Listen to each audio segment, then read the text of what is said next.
Your call is important to us. Please continue to hold, and we'll be with you shortly.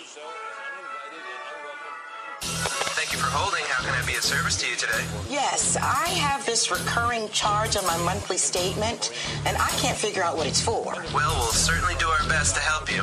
What does the charge say on your statement? Well, it's a $275 charge, and it just says Iraq War. Yes, ma'am, that is correct. The Iraq War cost the average American family over $16,000 since the war started. Are you kidding? Well, I never signed up for that. I'm sorry, ma'am. You don't sign up for the Iraq War charge. Tell me, have you enjoyed your war so far? It's a standard charge for all Americans.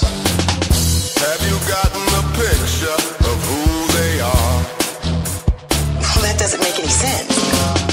Did some men in a cave knock down your tower? While you're still in line, can I interest you in our new monthly Iran War charge? No, Are you gonna behave or lay next to flowers? Thanks for calling the United States. Wake up, sleepyhead. It's after 8, you're late. Get out of bed. Fuck what a spectator said. Scientific dictatorship straight ahead. Rise and shine, sleepyhead. It's after 8, you're late. Get out of bed. This is a bucket of water on your head. You're asleep. You might as well be dead.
The number you have dialed is not in service at this time.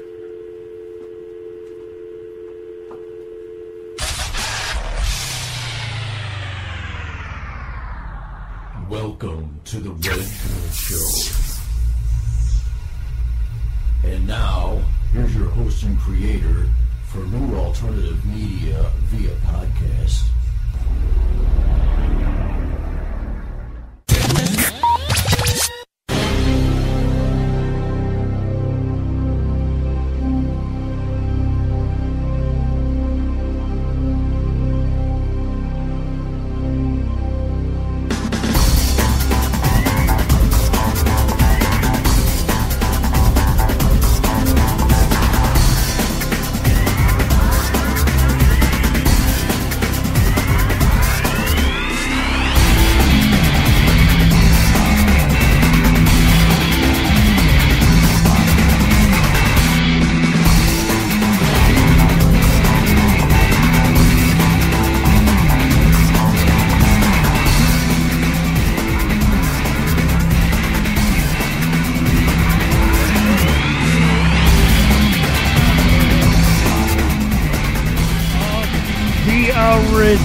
Show.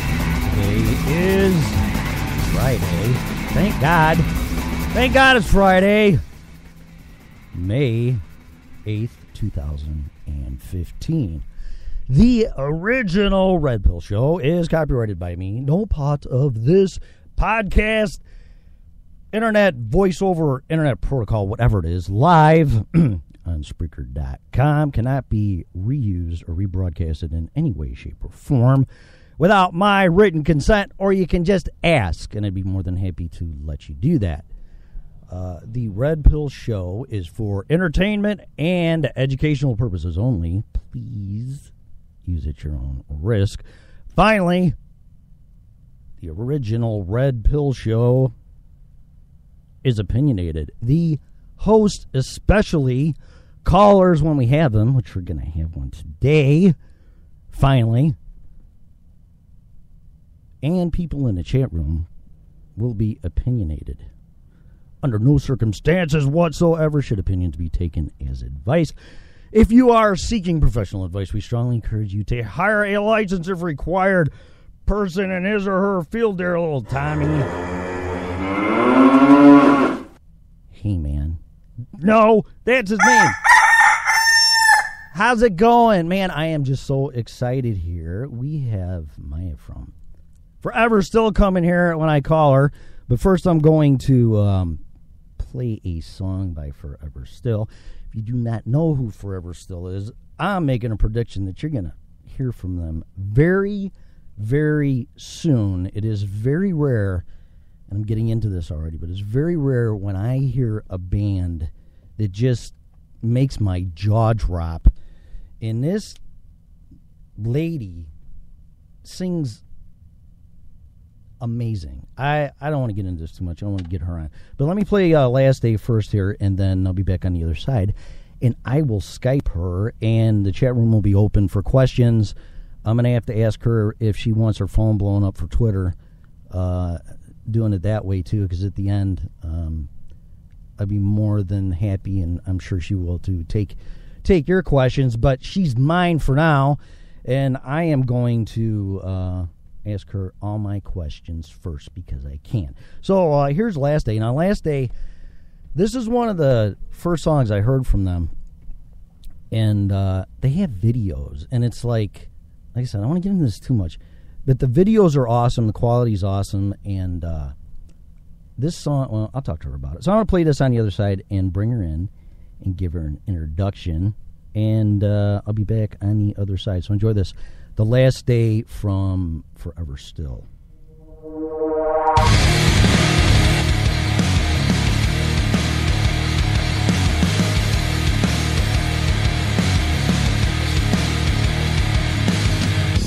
Don't look too closely, then I'll see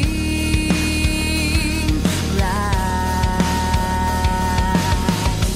Defy me once and I'll be out of sight.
I didn't turn my mic on. Sorry, guys. Oh, wow.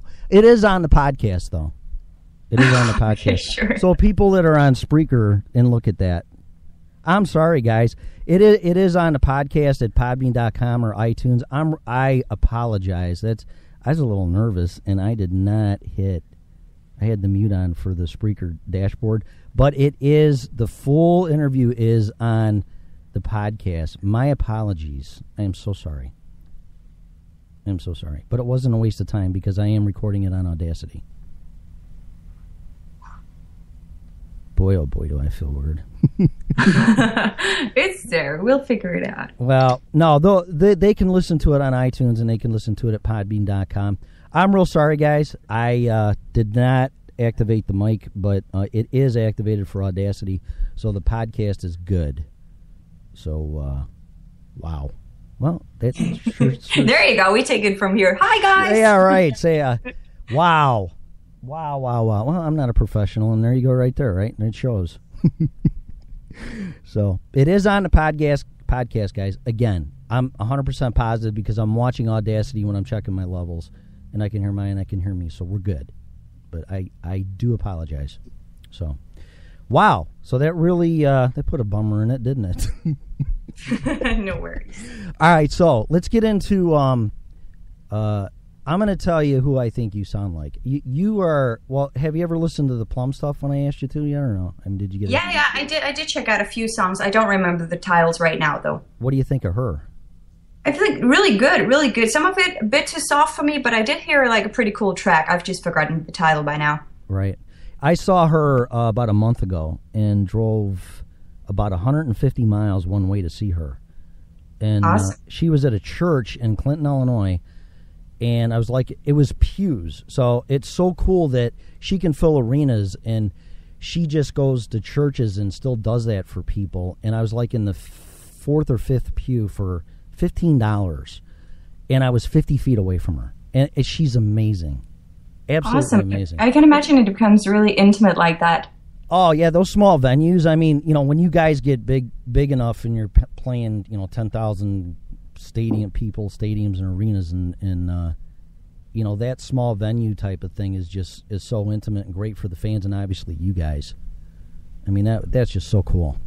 Yeah, absolutely. I mean, just right now, we do play both smaller and bigger venues, not the 10,000 stadium thingy, but you know what I mean. And yeah. I like both things a lot because it's a very different vibe in a good way. Like one of the UK shows, we're basically in the faces of people and we could even touch, which is awesomely cool. But also the bigger stages, which are really like tall, just gives some like power and energy as well. So I think everything is fun.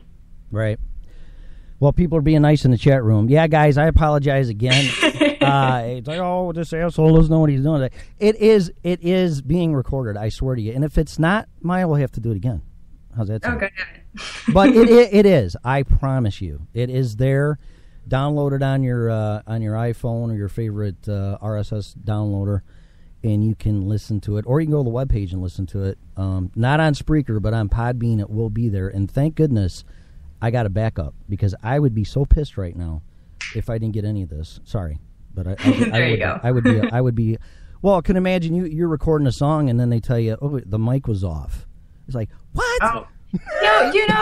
That's going to be the thing. I mean, I've done an interview before where everything suddenly got messed up and I think it was like a really long interview, and I believe with Mikkel as well. So we'd met up and sat for like an hour and a half doing a really long interview, and he was like, somebody with the file just completely fucked up and I don't have it anymore. Can we do it again? Yeah. And we did it again. It was still cool, and it was some different questions and a different experience, but it was all cool. And I mean, even with the music, when we record, I'm trying to say, sometimes we do an entire song and we meet up like a few days after to finish up, like if we didn't record the outro or something like that. And he's like, because I recorded with Mikkel, as some of you already know, he records all that stuff. And he's like, you sing better today. So we might want to redo it all again. And we've done that a couple of times just because sometimes if you like had a cold, it can take like, at least for a singer, 4 weeks to get a super good voice again. And normal people are like, yeah, you're sick for a week, but yeah, you still have that like a fluff and phlegm on your voice for like weeks and weeks. So we've been recording some songs like multiple times just because of stuff like that.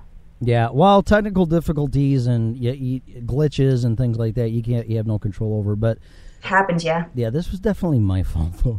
I did not hit the mute off of the mic because when all the stuff was playing in the beginning. But you know what? Yeah, no need to linger. People are very understanding of stuff like that. Yeah, they are. Well, can I share? I don't know how much time you got. Can I share the guitar thing with me? Yeah, of course. Awesome. Okay, so. I'm on your YouTube channel, and some guy made a comment about your band about, oh, it's okay, but it sounds, what did he say? It just sounds bland? Or he said something like that. And, of course, I Possibly.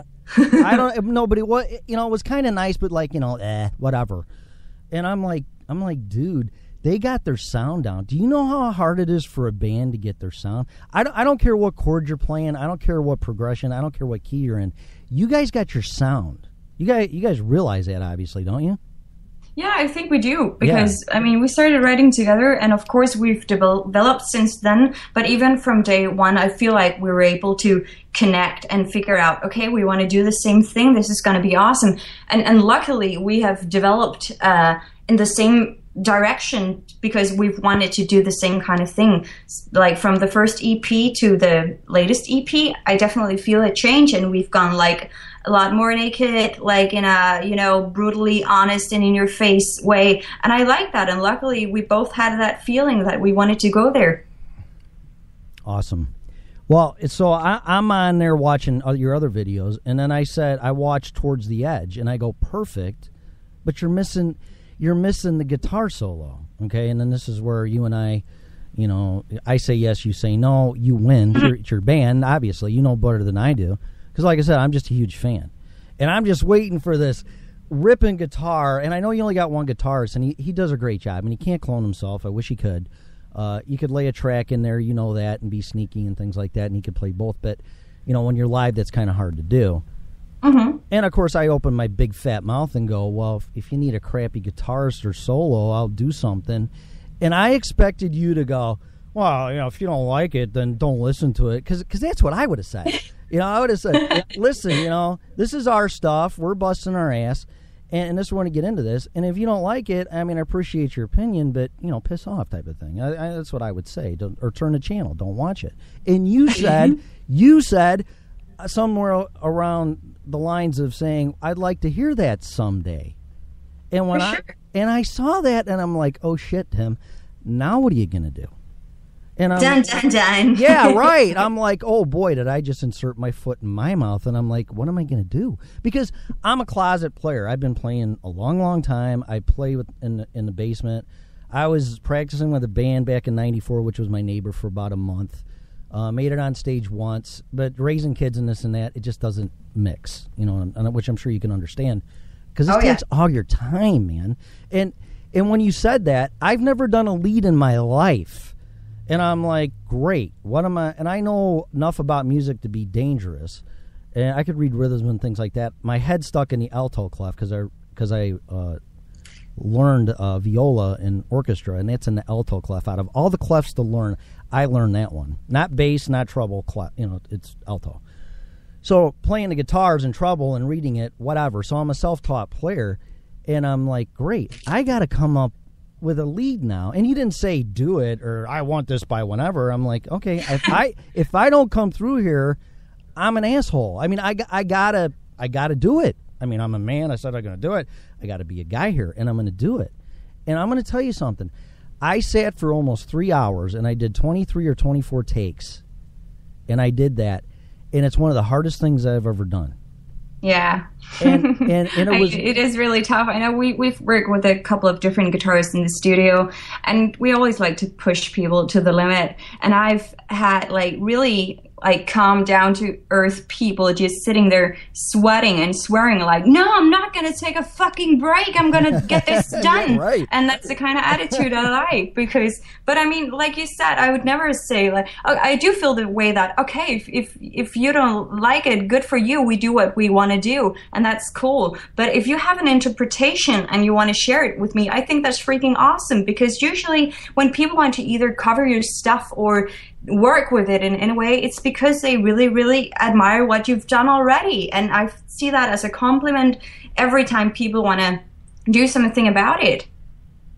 Wow, that's an awesome attitude to have, because I have my own business. When people start telling me how I should do things, I get defensive, and I'm like, listen, you don't know what it takes to, and that's where I'm getting in this too. And your attitude's right. Don't get me wrong. I wish I was as mature as you with this stuff, because I get defensive, and it's like you're attacking my kid here, and it's like, how dare you, blah, blah, blah, blah, blah, without sounding judgmental or an elitist. It's just that I get protective, and then when I get protective, I that comes out. But with you, I would like to hear that someday. And I'm like, and that was just so awesome, which made me even a bigger fan of you guys.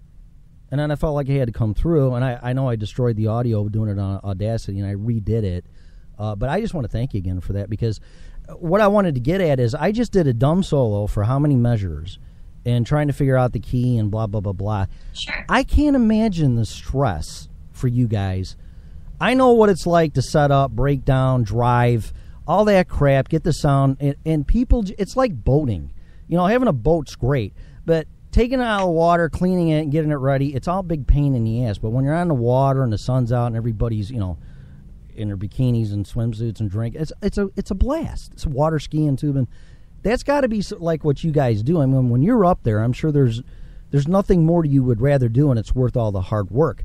But I can't imagine, like, okay, now you got to come out with an album, and you got to come out with more songs, and then you do that, and then you got to go on tour, and then that takes a year, and then you come back, and you're lucky if you get some time. Now you got to come out with another album, because they want another album, in, like every 2 years. And I can't even imagine the stress that it is on you guys, or musicians, that if and when that does happen, which it will, that it's like, holy shit, I don't even want anything to do with this. This is rough. I'm just being honest. I have more respect for you guys now just by coming up with a dumb solo in one song that I was being a smartass on, and it's like, wow, this is really hard to do. I feel that's the thing that takes a lot of time. That's the production, and that's all the details, because usually Mikkel and I write songs like pretty fast. Like he can send something over to me and I send something back to him. And when we had a writing session in LA this year actually, in the winter, and he did something during the day, and I grabbed it and I went into a room, like the other room, and sat there for like a couple of hours, and then I came back and then I just sang it to him directly, and that meant that we had like at least 3 full songs written in like 2 weeks, which is really cool, like from start to finish. But then of course when you get home, and it's not the recordings doesn't take that much time. We usually record like a lead vocal in like an afternoon, evening, and then do the like harmonies the next day or something like that. But then comes all the, okay, but what about this guitar here? Should this be, how do you like this drum fill? How do you feel like this is missing something? Why is this not as energetic? And I feel like that's the whole thing that takes a lot of like time and energy, because I think it was in Breathe In, and we said like, we need a little something more here or something like that. And it was like, we're going to look at it tomorrow. And it ended up taking like 2 weeks, because no, this is not right. Then we could also, and when you have nobody to tell you when to stop or when it's good enough, it's so easy to get caught up in it and just continue on forever, because you can do a million things. And sometimes it can be a little hard to like figure out that perfect exact thing you want to do. And you just try a lot of things, and suddenly like, wow, there went 2 weeks. Right. Well, it sounds like you're trying to obtain perfection, or at least what you want, and I'm sure that can be very elusive. Like I said, I did that lead 22 takes, and it's still not exactly what I wanted, but I wanted to fit in the song and blah, blah, blah, blah. And like I said, I can't imagine. It wasn't perfect for me, and I'm not complaining or bragging or anything of the kind. I'm just trying to make the point that isn't it pretty rare that you reach perfection in exactly what you want to do, and then actually you're fortunate enough to get that recorded? I mean, I feel like we strive for imperfect perfection because perfect is really super boring, but we do like continue to push on until we're like completely happy with the product, because I know if there's something like, I think we recorded like one note or something because I was like, it's not completely sharp and it's going to freaking bother me forever, you know? So yeah, it is. And I don't need to have the perfect vocals all the way through.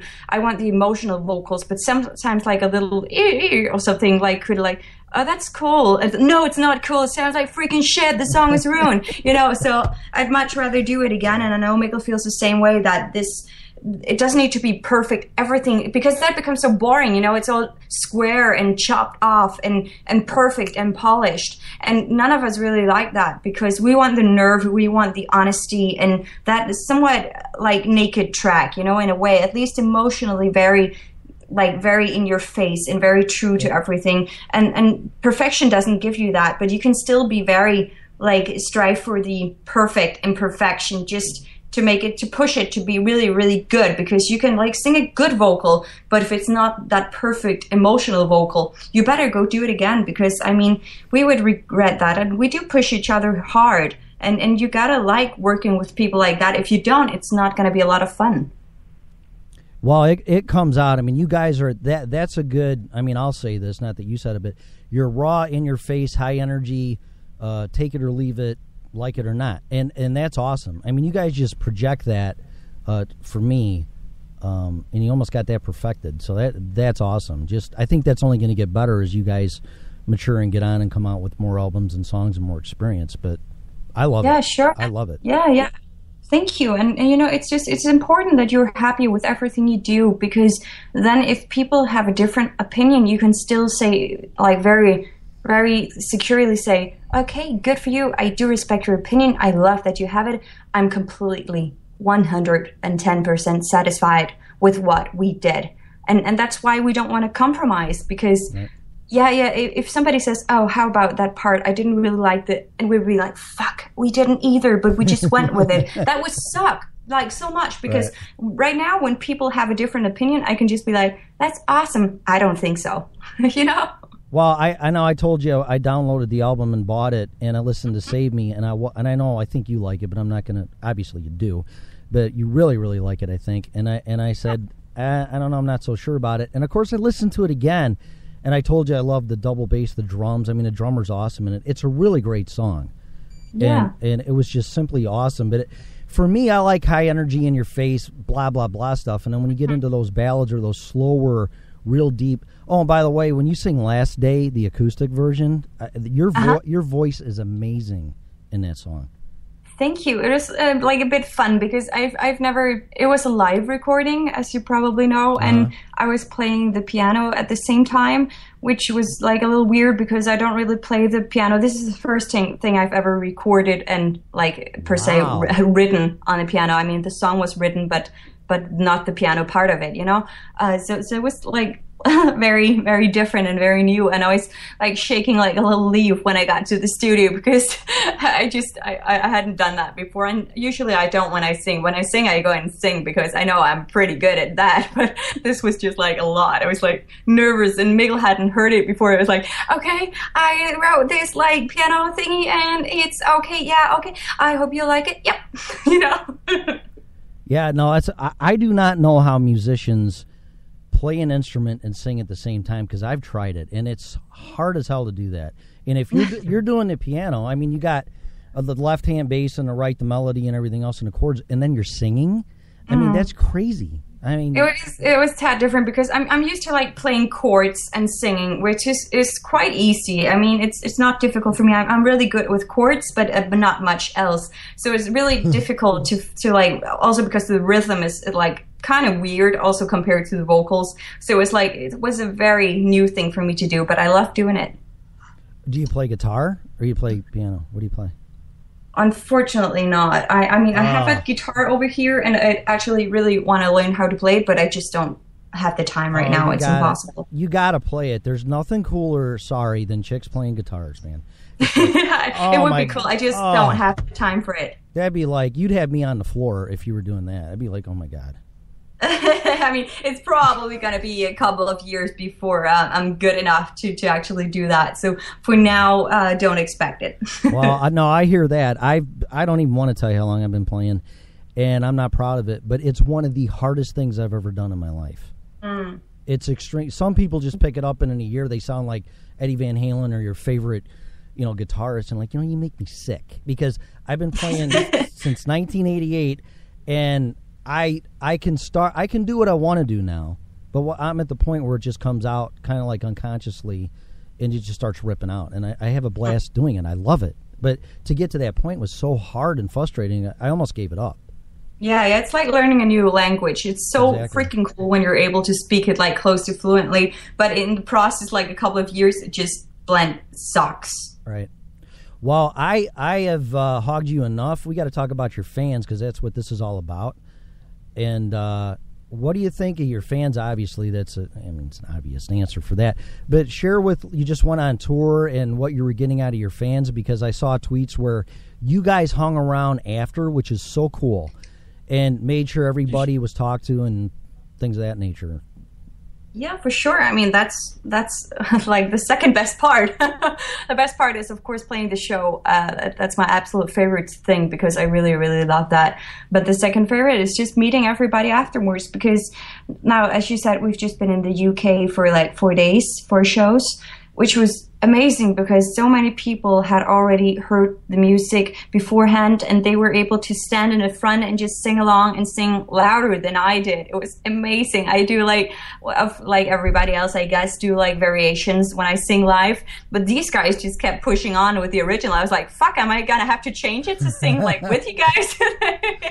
So I mean, it was awesome, and people were so kind and so grateful, and I was as well, because we just do what we love doing, and that some people travel for several shows and so many miles and several hours by train just to come and see the show, and had booked hotels and stuff like that. And I think it's crazy amazing to be able to meet people who just wanted to go to that show because it was you doing it. Well, I wish I was there. I would die to see you guys. Hopefully you get to the States. Isn't that the long-term goal? Or I mean, we have a lot of long-term goals. That's one of the goals, because we do want to go. I mean, we have a lot of fans in the States. We just, like everybody else, needs to figure it out, because it's always a bit difficult, and the whole work permit and setting up shows so far away from home and usually doesn't pay very well, but you still got to pay your bills and your gas and find a place to sleep. There's just a lot to look after when you're completely independent, but I'm sure we're going to work it out and or get an opportunity at some point. Yeah, unfortunately, life gets in the way, and bills and things like that when you're trying to become a full-time professional musician, and I'm sure that's pretty tough.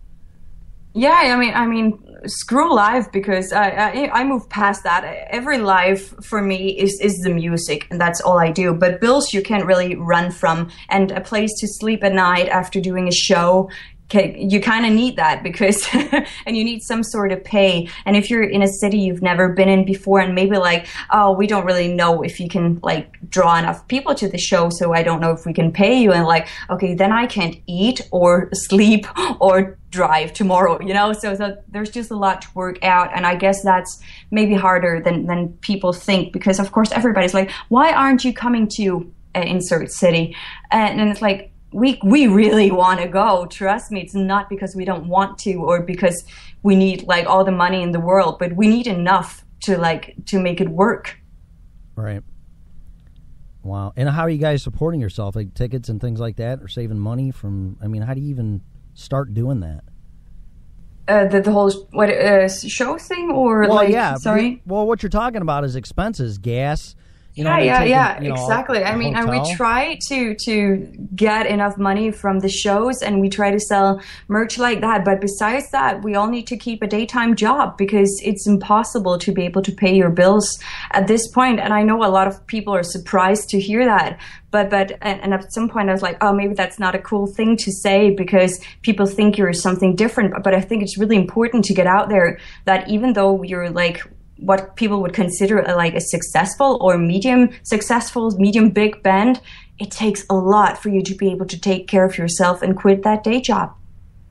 Yeah, and a lot of balls. When I started my business, it's a long story, but when you don't have an income, I mean, that wakes you up to like, what am I going to do? And of course, you can go get another job.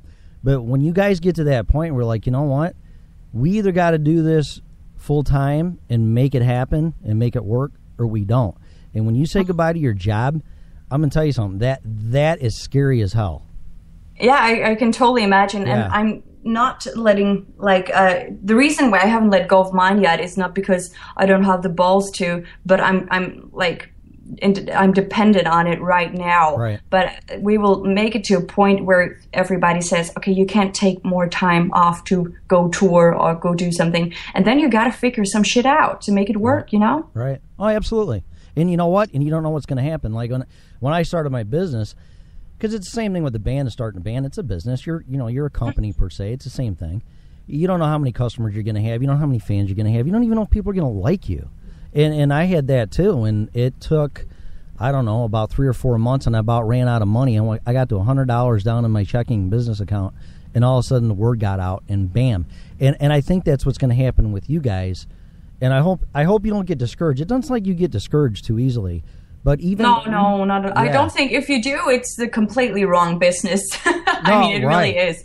Right. It takes a lot of hard work and persistence, and if you're like, oh, I want it to happen here, there, and now. It's the wrong business because there's not a lot of money in the music business. But what there isn't in the music business is so many people who want to live making music or something in the music industry. So few money and so many people, and it's really hard just to rise above that waterline of other bands because most people say oh, but you guys are really good. Why haven't you been discovered or whatever? Right. Because there are so many others out there, so many, and you really need to get yourself to a certain level for people even to notice you because it takes a lot more than you probably think.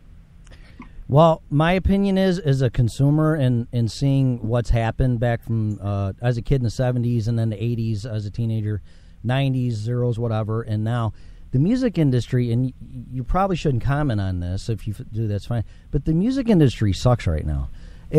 How can you guys get, when I was a kid, we had albums, okay? And then we'd record them to cassettes. And then we'd say, hey, man, listen to this. And you're driving in your car, going to school, jamming, cruising Friday night, whatever. And it's like, you want me to make a copy? I was like, yeah, sure. So you give it to them.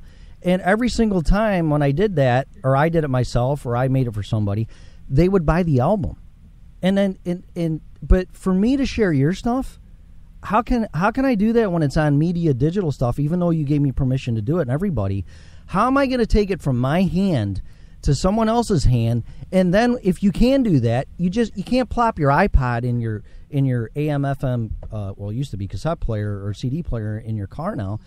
It seems like they're so afraid of people trying to sell music for free and copying it and this and that, going back to the Napster days, that they don't want to do that anymore. And it's so hard just to share some type of physical media and say, hey, because when I go to the Sammy Hagar, I don't know if you heard that, it's 1 o'clock. If I go to the Sammy Hagar concert, I'm wearing your shirt, and thank you, by the way, and I am passing out your CDs. Because they're going to go, oh, man, who's forever still? These guys, check them out. Bam. And that's it. Time to rock on. But to me, there's no way to do that anymore. Yeah. I know it's a lot harder, and that's why we've really embraced social media, because when people reach out to us there, I think it's important to get a relationship with everybody, because you don't just need fans, you need friends actually to support you. And I feel like we become friends with people when we talk online, and it's really awesome to be able to have conversations. And when you meet people, you already know something about it, and it does feel like you're meeting a friend. Right. Well, Well, I'll say this to you as far as advice, or if I were you, I would do that. I don't know if you read again Plum's book, but if you read that lady went through hell and just about gave up being a musician because of what her record company did to her. So that's kind of a good book to read to see, what could happen, because it was absolutely horrible. And thank God she's still doing it. But okay, yeah, cool. Got to be very careful. Well, is there any questions that people popping up or anything? Can you see or from people? I just think people are happy listening, as far as I can tell. Really? Mm-hmm. Wow. Well, yeah, for half the show, right? Yeah. No, that's a good part, guys. Don't worry. Yeah, they missed all the good parts. Yeah. No, I'll throw it up as soon as I'm done. I'll do everything here and convert it to an MP3, and then I'll throw you a link, and then you can share it with everybody, and I'll throw it out there. And I enjoyed it. I mean, I'm going on an hour here according to Audacity from the time I started, and I've had a great time. I mean, I don't know about you, but I really thank you for your time. This is so awesome, and you're the first musician I've interviewed, and I like. A great job, because it was very comfortable, and like I told you, usually when I do Skype interviews, it's like talking to a friend. So it's really, really comfortable and really nice, and it's awesome to know that people want to hear what you have to say. Yeah, and you're so cool to do that, because I try to tweet some people, and I'm not saying who, and they won't even respond. But I can imagine, I mean, if you get to that level and you got, 1 million fans, and they're all going to go, oh, you don't love me anymore because you're not talking to me. It's like, I got 1 million tweets here, man. How do you expect me to answer all this on Facebook? So I get it, and I understand that. I mean, it can already be hard here because I do my best to respond to a lot of, almost every tweet, and I do my best to respond to messages, but we have got like more than 40,000 followers right now on Twitter. Wow. And it's and I mean it's almost impossible to be able to get to every message. I did at some point, but at the moment it's just not possible because we get so many messages that they're deleted from our inbox, but I respond to the ones I can get to. So how many of those did you buy? Or are those all legit followers? That's legit. A joke. It's a Absolutely. joke. We don't believe in that kind of stuff. And it's really, really funny because now we're able, because if we go check out our videos or something like that, or our pages and stuff like that, and you see that number on people's pages, but then you see the activity and you can say, oh yeah, I can tell you bought it. Right. Yeah, no, I'm just kidding. I can't see you doing that, but that's amazing. 40,000. But it's very legit question because so many people do it because it looks more impressive, and I think that might give the illusion to someone new that you have shit going on, you know, and that's another tactic. But we just like to go with the organic version and have people share it and help us out because I mean we're friends after all. Right, and it's better to keep it real because you don't want that type of demographic or matrix and go, oh, look at all this we got, and you really don't have anything there. So it's good that that's a real substantial thing that you're doing. So it's just really easy to see through. Also, if you're trying to impress a manager or a record company, they're going to see right through it because they know the same thing that I do. They know what kind of activity a band with so and so many followers or so and so many plays. If you see a YouTube video once in a while with 100,000 plays and then it's got 50 likes or something, it's yeah, probably not, but I mean, people try their best in their own way, and I don't judge them because it's a really, really dog-eat-dog world out there, and everybody's just trying to get their stuff out and in whatever way possible. Well, the way the economy is now, it sucks here in America. I don't know if it's global, but yeah, it is dog-eat-dog. It is who can step on who first or steal this or do that or throw you under the bus, and it's real hard to keep your composure, and I just think it's that way in any industry right now, including, I mean, the music business is really bad with that. Yeah, it's tough, and I feel like a lot of the time people get in touch with us and say, oh my God, this is so cool, and I can do this and this for you, and it only cost you so and so much money. Yeah, sure it does. So I think that's also one of the reasons that we've just learned to take care of ourselves, because when you just start out, you're a lot more gullible, and you just, like everybody else, you just want to make it, and okay, somebody has noticed me and want to help me out, and that's so cool. But then you notice the dollar signs, they want to help you out, and Like Yeah. people saying, "Oh, we can review your stuff for like $50." Okay, but there are plenty of cool people who like our stuff who are going to review it for a share. You know? Yeah, just keep doing what you're doing. Like I said, I don't know anything, but you're. I don't know if that's the model what up and coming musicians are doing with the social media and giving the songs away. That freaks me out too, because it's like, how are you going to get exposed and how are people going to know who you are if you don't give your stuff away? Because if you, go ahead. Sorry, we've just thought of it like a sample. At least we always have like at least one free song available, because if you don't know what you're getting into, you're not gonna buy it. Like, you'd never buy anything without hearing it first. So there you go. You can take this sample, listen to it, and if you love it, you probably want to get the rest. And we've actually had a lot of success with that. We've done Name Your Price on our last 2 releases, right? And which has meant that some people has paid like $1 for the EP and written us and said, "I'm really sorry, but I freaking love it and I'm going to share it with all my friends." Okay, guess what? We have 5 friends in that city at our next show, and somebody said, "Okay, I just bought the EP for $20 because I have those money and I freaking love what you do." Okay, then we just have $20 to make new merch. Everything helps, and people who love a model like that, like the pay what you want, name your price thing, they're usually going to help you out however they can, and I really like doing it like that. Yeah, no, it's a great way to do it. Just and you're reinvesting your money and not blowing it. So that's great too.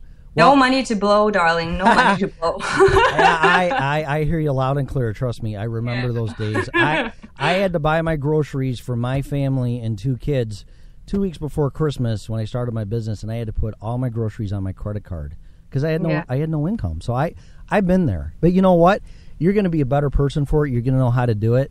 And down the road, if you want to get into business, whatever that's going to be, you're going to go, look what I did and look what I can do. And I don't even know if you have a degree or not. I don't. And I'm not bragging that I don't or do, but I figured it out.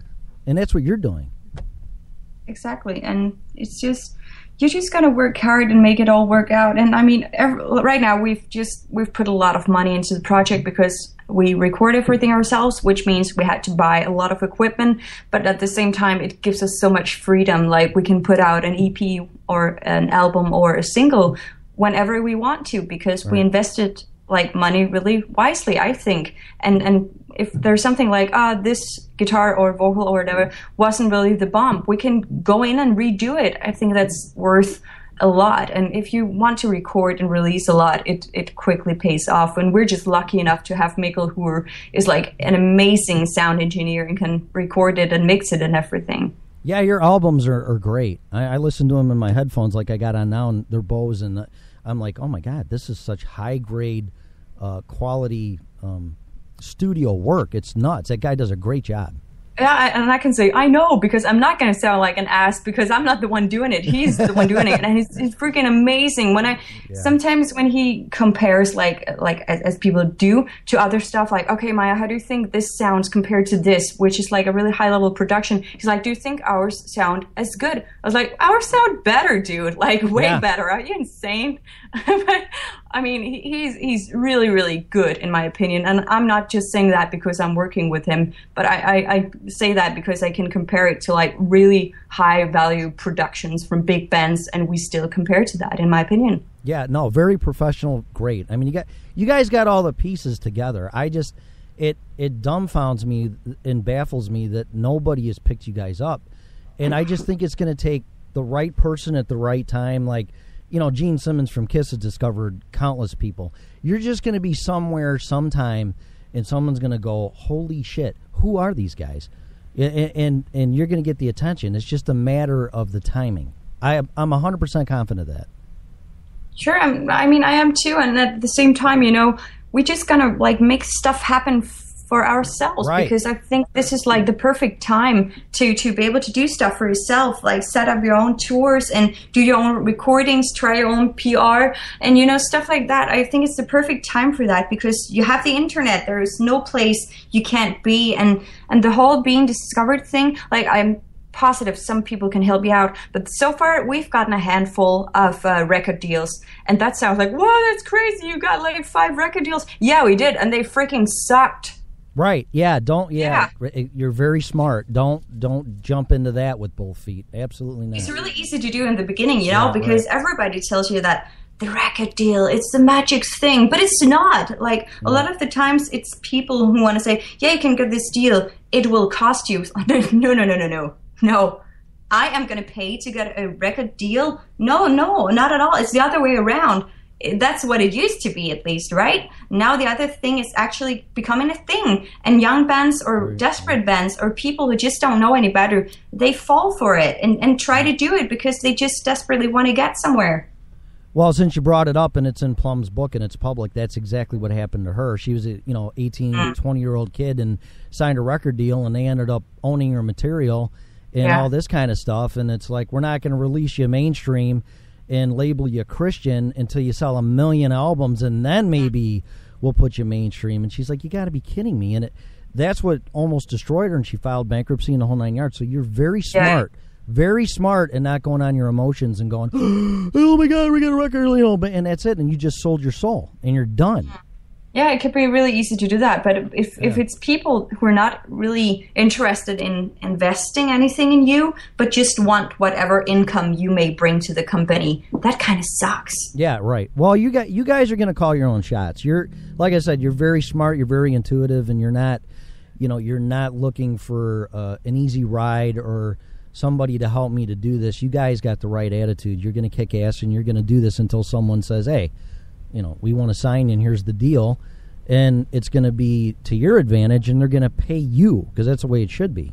That is the way it should be. Yeah, that is the way it should be. And until then, if that day ever comes, because I believe that we can make it like pretty far on our own, and just like, but it's always, it's always good to be able to meet people who actually have some finances to put into bands to like push it out there, because right now we can only reach whatever we can reach with clicks online, like to get somewhere. So of course it's amazing to be able to find somebody who actually like believes in the band and want to do something about it with you, but just never wait around to be saved, because you're not going to be saved. Anybody who can really, really help you out, they won't give a shit about you before you've proven yourself and gotten yourself somewhere. So that's what we're working on, and maybe we'll meet somebody someday. Maybe we won't, but I'm sure we're going to get there no matter what. Oh no, you will. Like I said, I the bands that made it now today, Def Leppard, Bon Jovi, way back then, I'm like, these guys are going to be something else, and you guys fall into that genre. I mean, it's like you guys are going to make it. It just depends on when, and not giving up. I'm 1,000% confident that it's going to happen. I am too, because it's just all about smart moves and hard work, and like you said, not giving up. I think that's the main reason people fail. It's because they give up, or of course because they don't have a good enough product. But given the response we've gotten from people so far, and my own feeling, it's a really good product. So we just need that other part. Well, I'm going to suggest this to you. I don't know if I have or not in our communication, but there is a interview with Eddie Van Halen, and it's called the Eddie Van Halen Smithsonian interview. And this Asian lady who used to be a CNN anchor, I think, I don't know, she interviews him, and it's so awesome. There is so much information in there, and one of which is that when Van Halen came out, rock was dead. It was like 76, 77. I was 12, 13 years old, and I remember them coming out, and they were awesome. But nobody would get their attention. Disco was kicking their ass. Nobody wanted to touch them with a label, and all they did is kept passing flyers out, doing social media back at that time, what you guys are doing, and filled stadiums and got bigger and bigger and bigger, and then they had no choice to sign him because they were kicking ass. Yeah. And that's what you guys are doing. I really think that's what's going to happen with you guys. Thank you. And I mean, we don't need that much, because none of us really need a lot. I don't need to make hundreds of thousands of dollars or anything like that. I just want enough to support myself and hopefully have a warm bed at night. and that's basically it. I mean, I really don't need much, and I work with people who don't either, because if you expect I want the whole big Nightliner bus, and I want the hotel rooms and the champagne and stuff like that, you can get the fuck out. Right. Well, I'm gonna ask you this, and I'm gonna say something, and I'm gonna let you go because we're like on an hour and 15 minutes, which is nuts. I mean, obviously this is pretty good because it wouldn't have lasted this long. But I thank you again. But I want to ask you this: is it possible, without letting the cat out of the bag, the songs that you're singing about, the negative, hurtful feelings and emotions and relationships gone bad or controlling or whatever, is it possible down the road that Forever Still is going to come out with, okay, I'm over that, I'm breaking out, kind of like Awake the Fire? I mean, correct me if I'm wrong, but that's kind of like what that was, right? It's like, I'm sure, sick yeah, it was, and that was written, I believe, after breaking out of that bad relationship. Like we talked about a little earlier, it's usually easiest for me to grab onto the things that are really bugging me or have been bugging me because I've been through a lot of stuff and there's just a lot to choose from, and usually it's the kind of things that make us feel something very strongly, and pain is usually that thing that's easier for me to grab onto. But the Awake the Fire and The Last Day as well, and Towards the Edge, I like really positive songs, all of them. They're like about that whole, the fire awoken in you, and the living every day like it's the last day, and Towards is just about breathing the entire life in and enjoying all the small things. So these things are there as well. Without saying too much, there's probably going to be a little less sorrow in the future and some more aggression. Yeah, and high energy and in your face. And do me a favor, write something in A so I can play with it, because that's about the only. I mean that's our main priority is making it fit well with my voice, and that's what we went with from the beginning. So we're probably going to continue with whatever works out. So who knows? You mean you don't use auto-tune or nothing like that? Huh? Don't use auto-tune, no.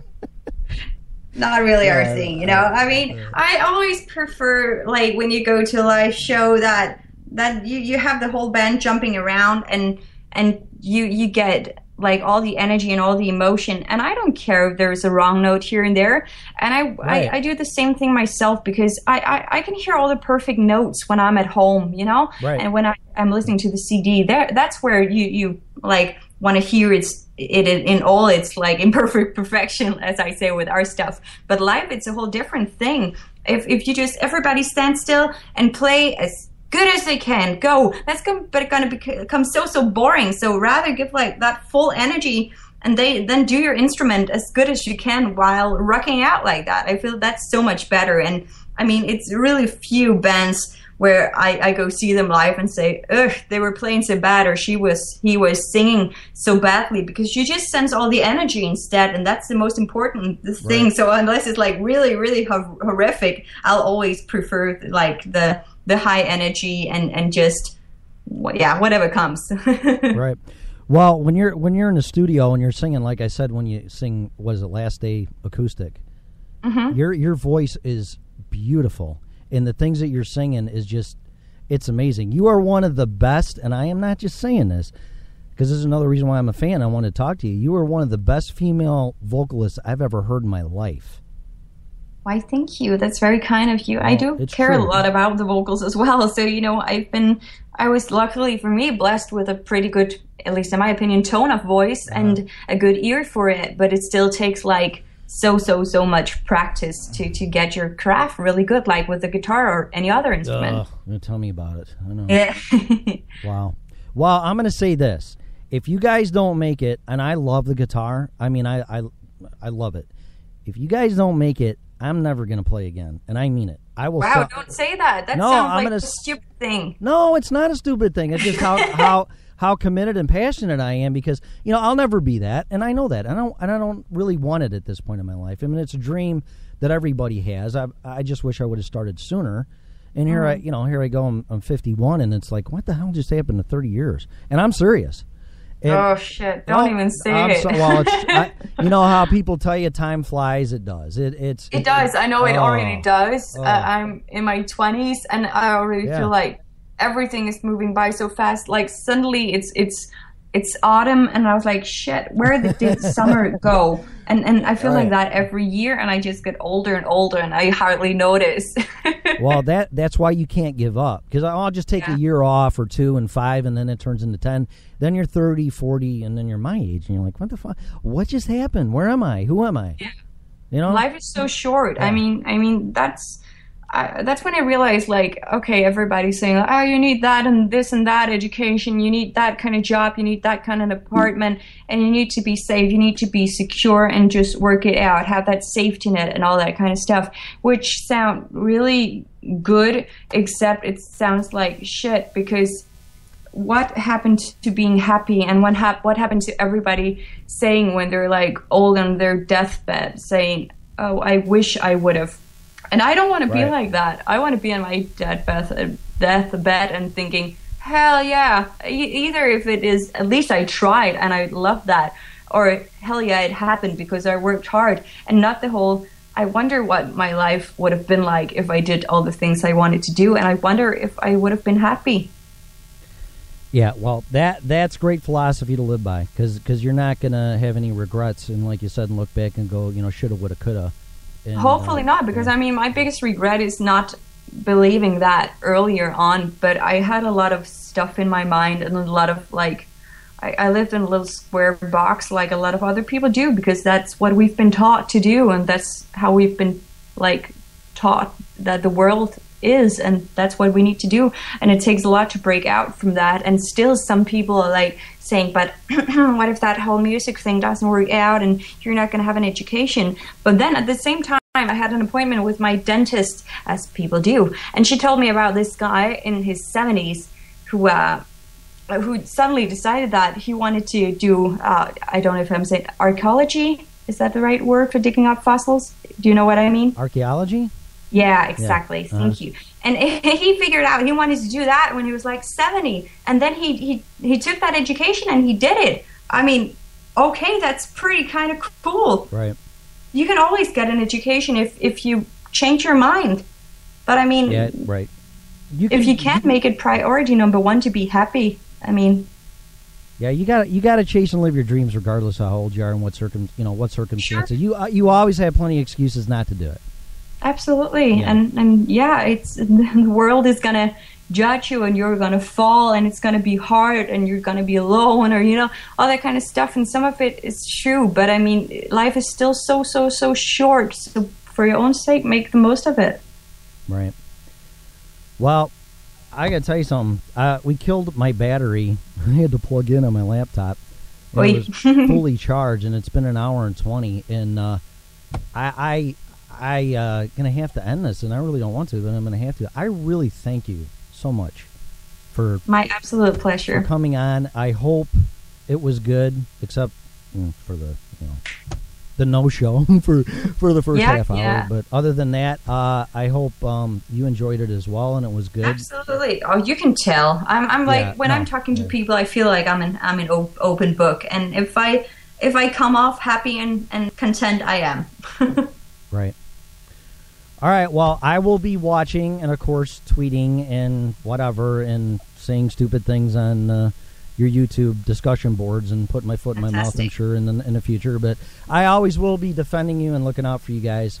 And I think that's what all your fans do. I think your fans want you so bad to make it. And when it happens, everybody's just going to go apeshit, including me. And it's like, finally. And everybody's going to be so happy for you. People are they're amazing. I'm really grateful. We've had also people in the States who've just like taken on to, like, they've just been printing like thousands and thousands of flyers. And I said, okay, please, but can I give you some money for that? No, not a problem. And they go all over the States to like big concerts and big festivals and just hand out flyers with like that free link to music download. And I mean, how crazy is that? Right. Well, I'll try to keep you informed about Wingding. I can't believe they canceled that. And that thing goes on. It happens a lot, unfortunately. I think it's the whole financial deal, and I mean, you told me that, and I'm like, what? It's been going on for forever, and the first time I bring it up to somebody, it's canceled, and it's like, yeah, it sucks. It really does. Well, it's timing. It's all timing. Yeah. It happened for a reason. That's what I believe and I think. And, it's not going to come on your terms or anybody's terms. It's just going to come. And when it comes, you better get ready because it's going to be like overnight. You guys are just going to be, you're going to be awesome. I have no doubt about it. And we're ready. We're ready. I can tell. Don't worry. And I feel real lucky and fortunate to talk to you before you get to that point. Sure. I hopefully I'll be able to take as much time off as possible to always do this kind of stuff. But I do know that time will always become more limited. I'm feeling that now because, like I said, at some point I was able to respond to each and every message, and by now they just disappear out of her inbox, and that kind of stuff happens. But we do our best, and I think we always will because we're really down to earth. Oh yeah, obviously, you guys have been great to deal with, and I expected a few times to be told to shut up or something or go away. it never. And it never happened. So it's like, I don't know. Just maybe it's you guys in Denmark are a lot more nicer than us short-fused Americans. I don't know. Not at all. No. No, not really. You've probably heard this stereotype that New Yorkers are like a bit like stuck up or maybe like a bit to themselves. Yeah. And when I went to New York, everybody was like, "Hi, cool, love your hair, you look pretty," and really like cool and open. And in Denmark, it's just like if you talk to someone else, they're gonna look at you and like, "Do I have to respond to this? Why are we communicating in a public space when we don't know each other?" Oh, you got to get the hell out of Denmark. Are you serious? It's not even lie, especially in the winter, because Danes become kind of depressed when it's dark and cold. I've been in very few cities in this country that people are assholes like that. 90% of the time, they're really, really friendly and cool and are outgoing. Yeah, they are here as well. People are just very reserved, and it's a different kind of setting. If you're out like drinking with people, every Danish person will be your friend and have a beer with you, I believe. But if you're like at the grocery store in line, and somebody's looking at you, it's like, please don't talk to me. Please don't talk to me. I just want to be alone and get my groceries. And when I've been in the States, be it New York or be it Los Angeles, it's like, hi, how are you doing? So cool to meet you. Love your hair. What have you been doing today? And that's so anti-Danish. Amazing. Well, then how did you become like that? Are you like one off or one out or the weirdo out of people? Or no, I think I'm the same way in a lot of like aspects. I'm the kind of girl who just want to stand in line and get my groceries and just everybody please shut up. But when I'm talking to people, to fans, to friends, whatever, I'm really open and very talkative. But I have my moments when I'm out in public. I prefer being alone too, and maybe that is just the Danish mentality. Like we don't really want to communicate that much with people, and it's weird because, like I said, Mikkel and I was in Los Angeles, and people just walk up to you on the street and like, hey, cool, I like your hair. So what are you doing? It's like, this is so weird, but kind of cool, Right. Wow, that's amazing. I think it's just a very different culture. Yeah, it sure sounds like it. Well, get to the States, and people aren't like that. Even in New York and L.A. and even Chicago. I mean, it's a great country. We have our problems, and I don't want to get into that, but it's no, but it's still a pretty good place to live. So sure. All right. Well, I'm going to let you go. I mean, I can't believe it. An hour and a half. It's probably the best interview I've ever had. I've never interviewed a musician. I hope I did good. I hope people could relate. It did, and time flies. It's just a nice conversation and not like these one-liners, Well, I read some of your interviews, and nothing against anybody, because I don't do this for a living, and I'm not saying it's good or bad, but I want to ask the questions that I want to be answered, and I also try to ask questions that I would want to be asked if I were you. Yeah, and that's where I come from. I'm like, it's just all the stupid questions, and I'm like, why? Like, did you hear what happened to Robert Downey Jr. when he got up and left because the guy was starting to ask him personal questions about? Yeah, I think I saw like a GIF of that or something like that. Yeah, thank God he got it. I was like, well, back in your dark days, that still haunts you and all this kind of crap. It's like, what are we talking about this for? It's about a movie. What does it matter that I did 30 years ago? And I did all this stuff, and I'm here now, which is amazing to begin with all the problems that guy had. Yeah, there'll always be people like that. Lucky for me, I've only had like really, really cool people like do interviews with me, and everything has been like really comfortable and really like what do you say? Not overstepping any boundaries. Not that I have that many, but I mean like. Well, you don't want things like, because, when you finally get recognized, people try to dig dirt up on you, and God forbid somebody sees you hugging or kissing somebody, male or female, and you're like, oh, well, she's a lesbian now, or she's it, or she's having a relationship with this guy. It's like all that crap you're going to have to deal with, and it's like, it's like, why do people have to go there? I mean, I don't know why you they need do. to be pretty big too for people to care that much about your private life, I guess. And the people who care about my private life now, then it's like cool stuff like, I know when your birthday is or something like that. Right. Like, okay, cool, Right. that's nice. Yeah. Well, I am definitely going to let you go. I wish you guys nothing but the best. And Thank you too, and thank you for me tonight. I was going to say tonight, but it's pretty daytime with you, Yes, I guess. yeah. But it's 1:30, but yeah, I really appreciate it. I'll be a fan of you guys forever, and I just can't wait to the day that you're mainstream and everybody knows who you are. Thank you. So, okay? Sure. All right, I'll see you on Twitter and keep in touch and make more stupid comments for sure, okay? Absolutely. All right. See ya. Thank you very much. Bye-bye. Bye. All right, guys, it's Maja from Forever Still. Well, at least half of what you heard, I thought it was pretty darn good. But I will, I will definitely throw this up on the podcast. And for what you didn't miss, what a great person, unbelievable, wow, and get that up there. And again, my deepest apologies for muting my mic on Spreaker. But you'll get it on the podcast. I'll send a link, podbean.com, and you can download it on iTunes. Just go to iTunes and Original Red Pill Show, and then you can go to Podbean and type Original Red Pill Show, and you can download it. And again, I feel horrible about it. I'm not a professional. I was excited, and I didn't hit the damn mute button. But it is on Audacity. It's still cruising. I will stop this, close the show, get it up as soon as possible. My deepest apologies. Please don't hate me for it. I made a mistake. It'll probably happen again. So anyway, thanks for listening to me. God bless everybody, and get the word out about Forever Still, will ya? It's the only way that these guys are gonna make it, and they're one of the few bands that really floats my boat. I didn't really want to say that to her, but they do. They really get to me, and they're amazing. I love them. I love the sound. I love the material, the message. They got it going. So get the word out for them, because the only way it's going to happen is through you and the fans. That's it. So with that said, thanks for listening to me, everybody. Again, I apologize. I'll get this up.